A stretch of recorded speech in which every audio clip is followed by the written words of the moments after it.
숲기자 꿀정보 시간입니다.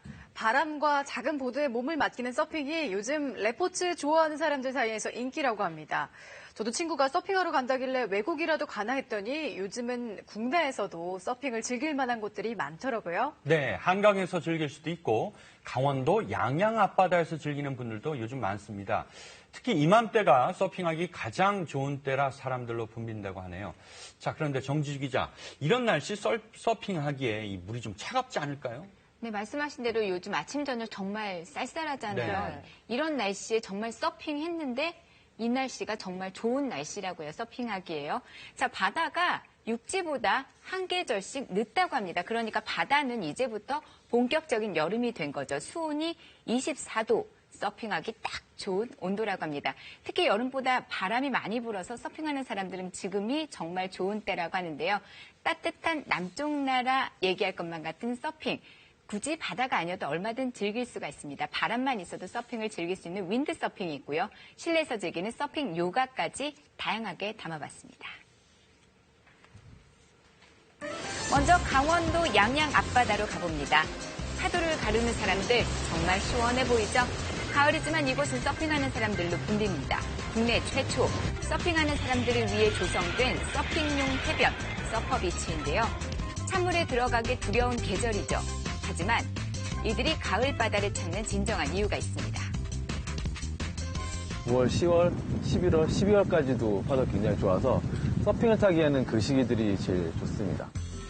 서핑 즐기기 위해선 장비부터 꼼꼼히 살펴야 합니다. 우선 거친 파도와의 마찰에서 몸을 보호해줄 전용 옷이죠. 서핑 슈트를 입어야 합니다. 고를 했을 때 체온은 많이 뺏기는데 체온 보호를 할 수 있게 해주고 부력도 약간 생기고.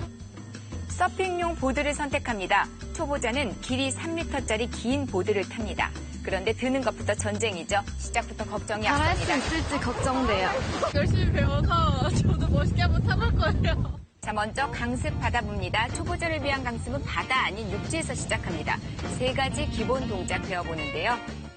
첫 번째는 몸을 최대한 보드에 붙여서 엎드리는 겁니다. 손은 바닥을 짚지 않고 상체를 최대한 세웁니다. 정면을 봐야 중심이 딱 잡히겠죠. 두 번째는 바다에서 앞으로 나가게 하는 패들링 동작입니다. 엎드린 채 양손은 아래로 내리는데요. 손으로 바닷물을 뒤로 밀면서 이동하는 겁니다. 이제 파도를 탈 차례죠. 마지막 동작 서프보드 위에 일어서는 테이크오프 동작입니다. 양손은 가슴 옆에 바짝 붙이고 재빨리 일어나서 서프보드에 살짝 앉습니다. 이때 양발은 어깨 너비로 벌리고 앞발은 45도로 틀어줍니다. 주의할 점은 몸의 중심을 최대한 낮춘 뒤 어깨와 무릎, 보드가 평행을 이뤄야 한다는 겁니다. 마지막으로 꼭 점검할 것, 바로 이 끈입니다.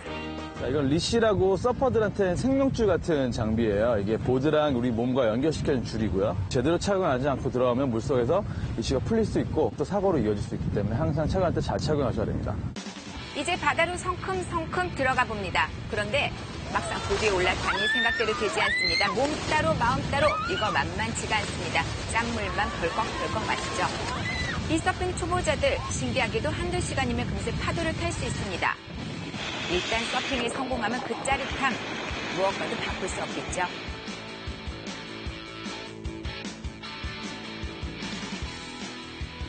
또 오고 싶어요. 스트레스 많이 받았는데 여기 와서 하니까 너무 좋네요.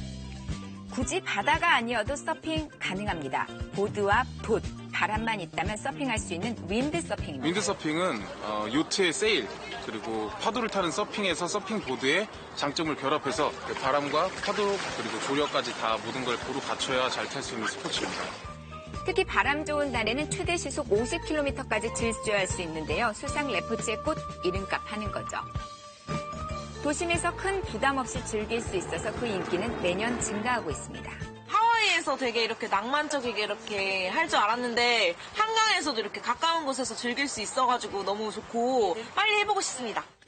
윈드서핑 타는 법 배워봅니다. 먼저 보드에 올라선 후 돛과 연결된 끈을 잡습니다. 이 끈으로 보드와 직각을 유지하며 돛대를 올리면서 일어섭니다.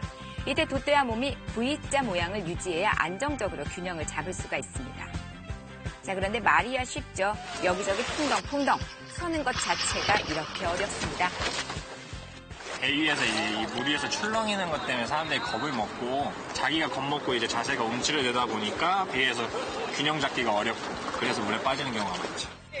사실 윈드서핑을 즐기기 위해선 바람의 원리를 먼저 알아야 합니다. 바람을 단기간에 이해한다는 건 쉽지가 않아서 초보자들은 돛을 좌우로 움직이며 앞으로 나가는 연습부터 합니다. 바람의 방향과 세기를 터득하는 데는 적어도 1년 이상 걸린다고 하네요. 처음에는 어려웠는데 하다 보니까 좀 감을 좀 익힌 것 같아가지고 재밌네요. 이제 나중에 저 끝까지 왕복 찍고 돌아오도록 하겠습니다. 서핑의 변신은 여기서 끝이 아닙니다. 파도를 타는 서핑을 요가에 접목한 서핑 요가라는 것도 있는데요. 미국에서 시작된 서핑 요가인데요. 서퍼들이 보드 위에서 간단하게 요가 동작을 하면서 몸의 밸런스를 맞춰주는 그런 요가예요. 서핑 요가에서 제일 중요한 도구는 실제 서핑용 보드를 본떠 특수 제작한 이 판입니다. 바닥이 둥근 게 특징인데요. 흔들리는 이 보드 위에서 중심 잡기와 함께 요가를 수행하기 때문에 일반 요가보다 칼로리가 2~3배 이상 소모된다고 합니다. 자, 서핑에서 출발했기에 유사한 동작이 많은 서핑 요가 동작들 살짝 배워볼까요? 서핑에서 앞으로 나갈 때 하는 패들링 자세 배워봅니다. 자, 먼저 서핑 보드에 엎드리는데요. 가슴부터 발등까지 온몸을 서핑 보드에 최대한 밀착시켜줍니다. 이때 양팔은 수평으로 들고요. 손끝은 90도를 유지합니다. 상체는 최대한 세우고 팔을 앞에서 뒤로 회전하며 움직입니다. 이 패들링 자세는요, 척추 기립근과 복부 근육 강화에 좋다고 합니다. 서핑 요가는 실제 바다에서 서핑이 끝난 후 따라하면 좋은데요. 파도를 버티고 맞서며 잔뜩 긴장한 근육들을 풀어주는 데 효과적이라고 합니다. 자, 그런데 마치 파도와 사투를 벌인 것처럼 다들 꽤 지쳐 보이는데요. 자, 얼마나 힘드셨나요? 보도 위에서 하는 거는 색다르니까 재미가 있더라고요. 힘들어도. 평범한 일상이 따분하셨나요? 올가을 새로운 도전으로 삶의 활력을 찾아보는 건 어떨까요?